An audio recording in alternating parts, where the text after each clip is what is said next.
Hello everybody. So I had to turn my candle on for this video because it's kind of cold, and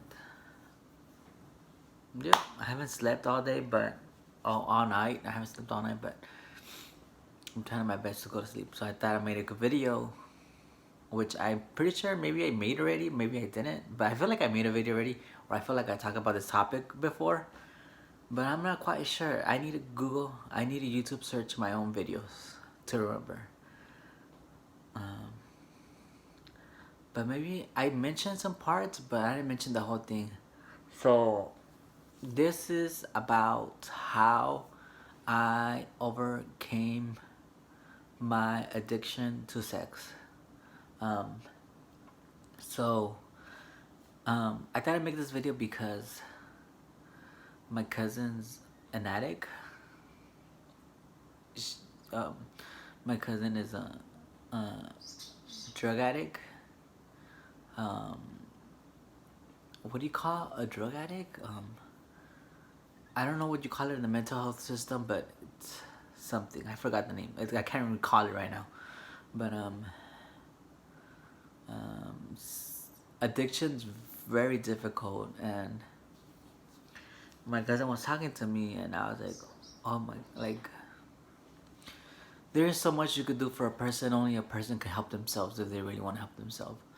And like, there's so much that people do for people that are addicts, and like, it's just like overwhelming, frustrating, and there's a lot of things that goes on.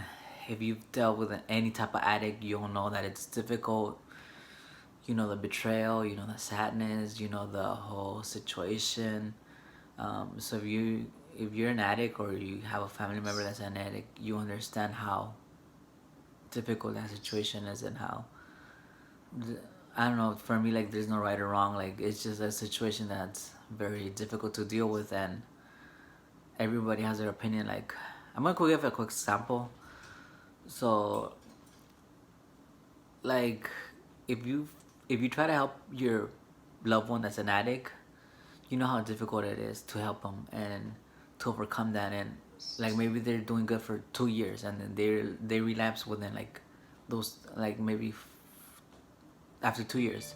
Um, you know how that hurts really bad. You know, because you help this person, or like, and how they're hurt. And some people feel betrayed, don't want to deal with that anymore.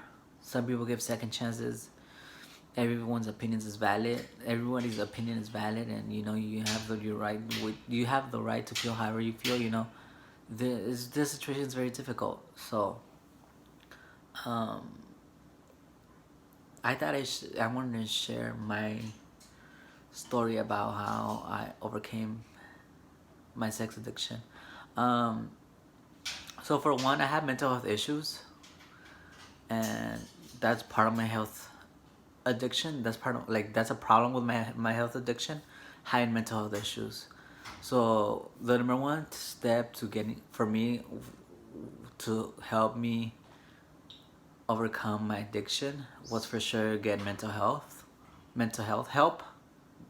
By that I mean, like, getting a therapist, getting a psychiatrist, talking about my problems, talking about my issues. So that's the number one thing kind of that I did, was get help by professionals. Um, there's not really too many, like, addiction specialists out there, so I mean, it's kind of difficult. And then insurance, I don't even want to talk about insurance because it's a mess. Like, finding these people, just, it's hard, but people can like, if you really focus on this, you might have good luck and find good people that want to help you out there. But it's difficult. But the first thing for sure, find someone that's gonna really help you, that really cares about you, and that will listen and so on. So that's my first thing, because I had therapists that sucked, and like, but yeah, but first thing is getting the right help and finding the right help. If you don't feel like your therapist or psychiatrist is helping you, um, find someone else. I know it's difficult because insurance is like you're seeing this one, so you can't really see another person. I don't know. Use two insurances. Talk to a school psychologist or like someone. Like figure something free. Don't use another name. Don't say that like the issue. Okay, here's another thing. When you're trying to switch psychiatrists or therapists, don't say that you have a psychiatrist or therapist already. And if they can't verify it, so don't ever say that. Make up switch your name. Use your mother's name, your dad's name. I don't know. Like I have different names, so I could switch my name because it's complicated. But that's the only way to do it. You have to cheat the system basically because they're not gonna want to help you, especially transitioning to another psychiatrist is very complicated. Um, but that's another story. It has nothing. That's another story that has nothing to do with this. But I'm just trying to give your best advice. But um, so that's one way. Another way was that I was on medication. So I was on this medication called Invega. Invega, and it started with SU something. Invega something, and it was an injection, and I would get it. You could get it on your like on your arms or your buttocks, your hip, something like that. And I was on that medication for about maybe less than a year. Um, because I lost my therapist, so I was going to go to like 10 months on it. Um, so basically, what Invega did for me was reduce my sex drive. I was not able to orgasm, so I kind of felt like I didn't really feel anything. So it's kind of like it was like, well, I don't feel anything anymore. Like, don't really want to have sex then. Like it doesn't feel good. Like it's because I had lost my orgasm and I had a low sex drive. So it was like, so the medication, like which is an antipsychotic, helped me like not want to have sex anymore, and like I created those problems where it's like I couldn't orgasm anymore, so I didn't feel the pleasure. So it was making me less likely to want to have sex. Um, so that helped me a lot, like the medication. Um, but I stopped taking it now, and the effects last months.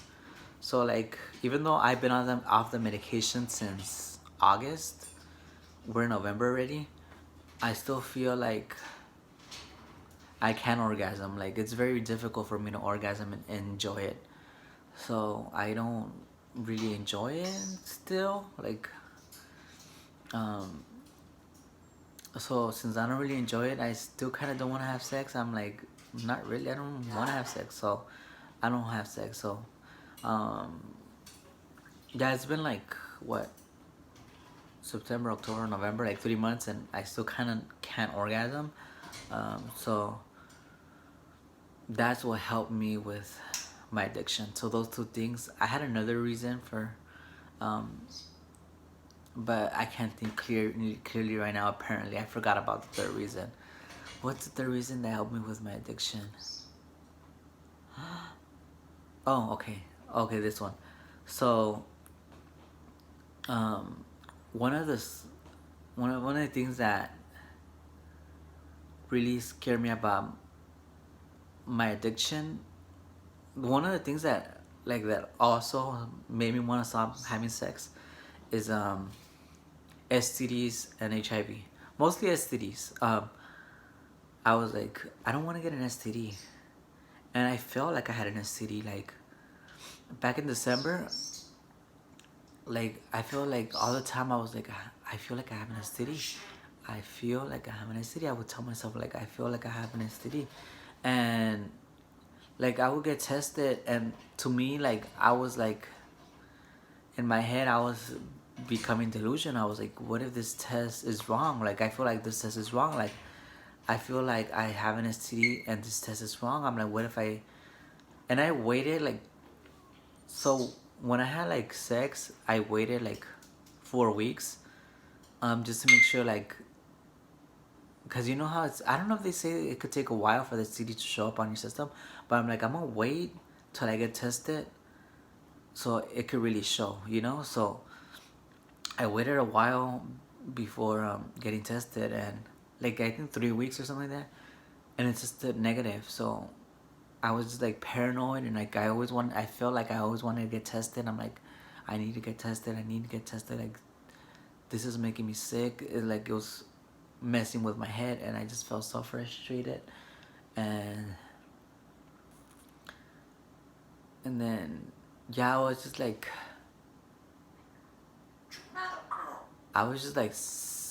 very sick about it. Oh, sorry. But I was very sick about it. Like, it just feels so sick, and living with that fear made me like not want to have sex anymore. And but yeah, I tested negative for like chlamydia, gonorrhea, syphilis, HIV. I tested negative for all that. So um,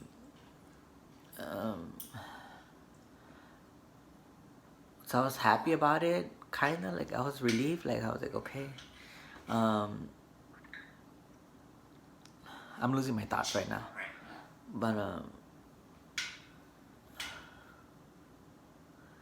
that's one of the reasons why I don't want to have sex anymore. Just because, like, um, I feel like I'm gonna get an STD or something like that. Like, I can't trust people. Like, it doesn't matter if I know them. Like, I still feel like I'm still gonna get an STD. I feel like, I don't know. I feel like you could never know a person. Like, you never know how a person is. And I just seen so many videos on the internet. Like, all the like for example, like I was on TikTok. Like, this happened a couple of weeks ago where I saw this video. Like, there was this deaf person, and he was like, "Oh, I forgive the person that gave me HIV," and I was like, "What? Like, are you fucking serious? Like, that's scary, you know?" Like, um, I don't know if it was a one night stand that they had, but like, that just goes to show you can't trust people. Like, that person got HIV. I was like, "Are you fucking serious? Like, that is the scariest shit ever." Like, um, I was like, that's a freaking crazy, like, how that could happen. And like, I was just like, no, like, that video traumatized me too. Like, even though it was like a couple weeks ago, I still felt like, I was like, yeah, I'm not ready to have sex. I'm not ready. I'm not ready. I was like, I don't give a fuck if I don't give a damn if I know the person or not. I'm still not ready to have sex. I'd rather just be by myself, watch videos online, um, just feel myself. You know, I think I've gotten better, like, mentally. I've been well mentally. Um, just feeling myself, you know, doing me. I think um, that's how I've been more happier, more like less stressed, you know, like, especially not to worry about STDs. I don't have to worry about STDs if I'm feeling myself, you know, like, because it's myself. Like, I'm not gonna infect my own self. So, those are the three main reasons that I was able to overcome my sex addiction.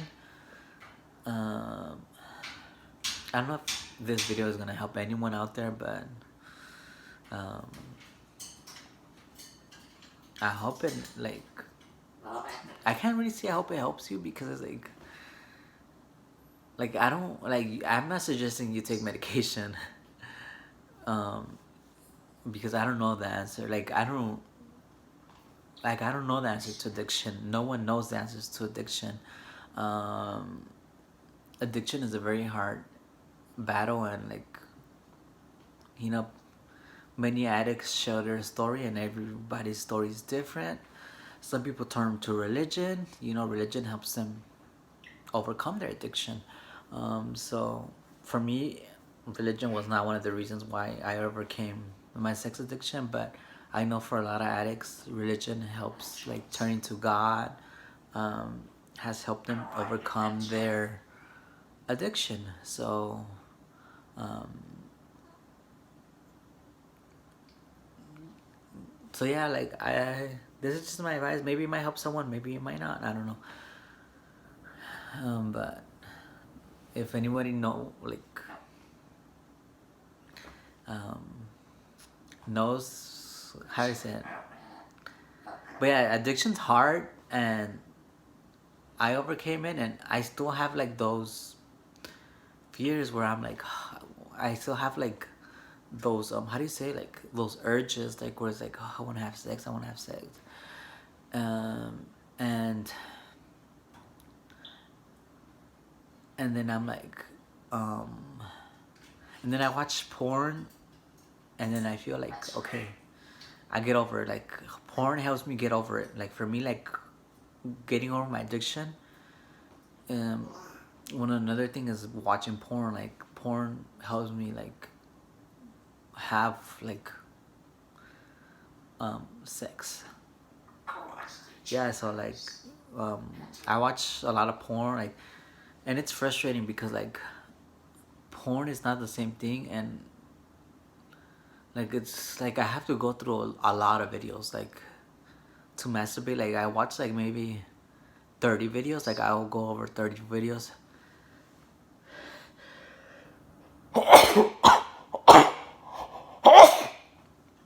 I'm sorry,